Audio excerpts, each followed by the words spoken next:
Alright, another puppy pack run today, and since they've added a whole bunch of new faint pets to the game, my first thought is always, can you pill them for some kind of benefit? So in this one we're going to try and do something using the mole. Now the mole obviously existed in the previous version of the game, however its ability was completely different, and it's essentially a new pet, it's just using the old artwork. So all I'm doing here is setting up to try and find as many moles early as possible. I actually originally was playing a bunch of runs assuming mole was still tier 4, but it's actually tier 3 now. So you need to level up on turn 3, not turn 5 like I was doing.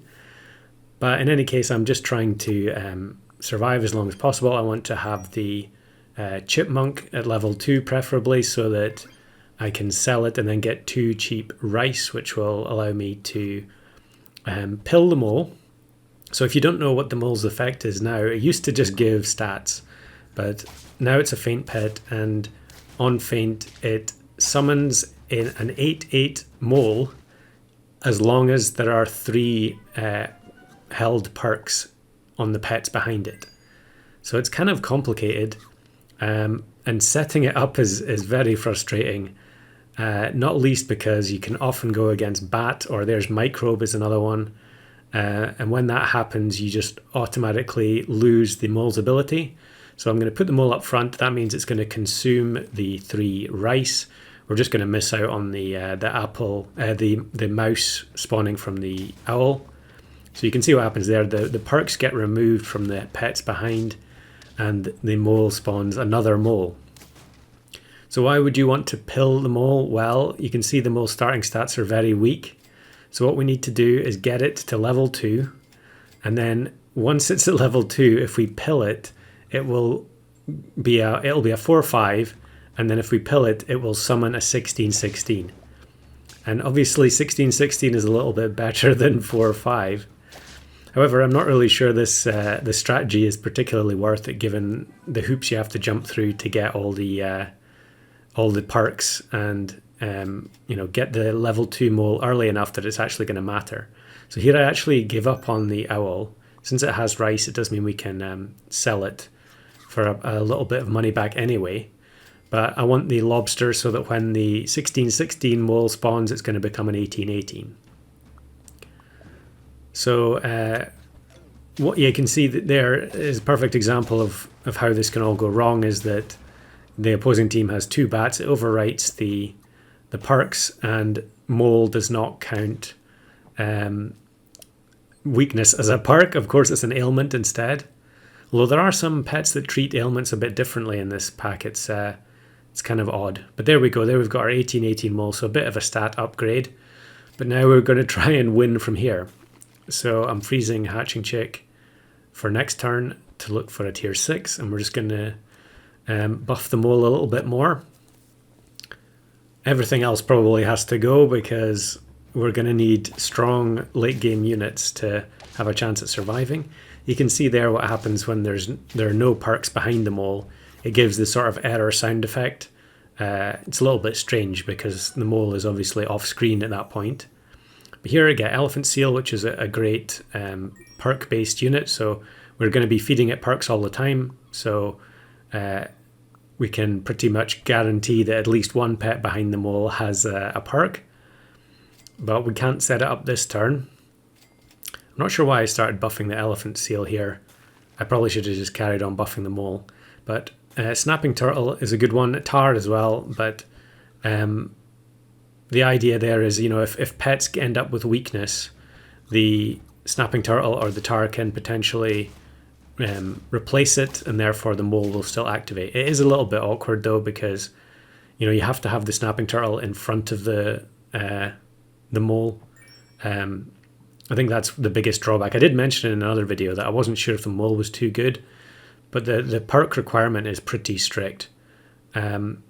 And here, yeah, we don't have enough perks in the shop to actually set up the rest of the team, but we're going to sell Hatching Chicken Lobster anyway, so it's probably better to wait until I've got some stronger units before I actually spend the gold on the perks. Here's Microbe. It's another one that can ruin the party. At least the weakness gets replaced by the Skewer. and it's going to be a tie as a result of the weakness. The frigate bird did clean up the rest of their team, but it didn't have enough triggers for itself. Actually, I'm not sure. Maybe frigate bird can't remove weakness from itself. So we've got a couple of options here. I'm going to go for lionfish, and then probably give it croissant just to make sure it has a perk. We're still one short, but we probably don't want to give one to the lobster yet. We need something else in position 5.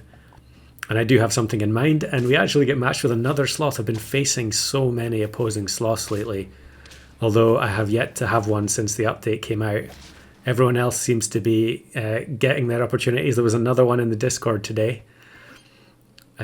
Mongoose, I think I might just sell. Yeah, we'll just take it and then take one of the toys, the peanut, and then look for something better. Actually, no, I'm going to go for the salt, just for this turn at least. The mole is going to summon a 24/24, so I guess it is worth it even if it's only for one turn. And thankfully, no weakness on the opposing team. They do have their own mole, but they didn't pill it. And the skewer is going to do a lot of damage before the mole summons. A lot of the time I was getting to this, it was taking far too long to get to the late game, and pilling the mole at that point just wasn't worth it. So sauropod is an obvious choice here because we're going to get a little bit of gold back every time we buy a perk. And that means we can feed the elephant seal more easily and find better perks. Sometimes you end up having to replace perks that you want to keep for perks that you don't really want just to get the scaling. So maybe you have like pancakes on the elephant seal, and then you have to replace it with honey. So at least this way we're getting a little bit of gold back every time, and we have a better chance of finding the stronger perks. So we'll take the pie and freeze the snapping turtle in case there's no perks. I think we'll take the snapping turtle partial level up instead of honey or garlic. A 4 squad, of course, they've got llama, so it makes sense. I think they're probably going to be far too big for us to deal with. It does feel like it's less common to run into these huge teams. Pack 2, the old version, you would just run into huge buffalo, huge bison, huge llama constantly. It's still a bit of a feels bad when you go against a huge llama, but it's definitely way more common than buffalo is nowadays. The new requirements for buffalo seem quite painful. I did have one run where I tried to go with mole and buffalo, but it just couldn't hack it in the late game. And I think we're going to be okay here. Now we just need, now that we've got the elephant seal to level 2, the scaling should be significantly stronger. And the sauropod does mean we can buy 3 perks and then still buy something else at the end. And we'll move the sauropod up since it's now outscaled the elephant seal. This is a pretty beefy looking team with level 3. What's that one called? I've forgotten the name already. Mandrill. It was drill originally on the test server, but they changed it to mandrill. There's pancakes, which is definitely the preferred option. So I'm actually going to freeze it, I think, and then roll a couple of times. This pack actually has very, very few foods that give health or give stats. And I think it's only apple and lasagna. Oh no, there's salad as well. So there are only 3, but compared to pack 1, you're missing pizza, sushi, pear. So your odds of finding perks are pretty good, even if you have a slot frozen like that and roll. Now we're getting up to the big stats with the mole, and we get the summon, but it's not necessary. And there's the level 3 mole win, or new mole at least, because of course I already had the achievement for the old version, so you don't get the pop-up even though it's basically a completely new pet.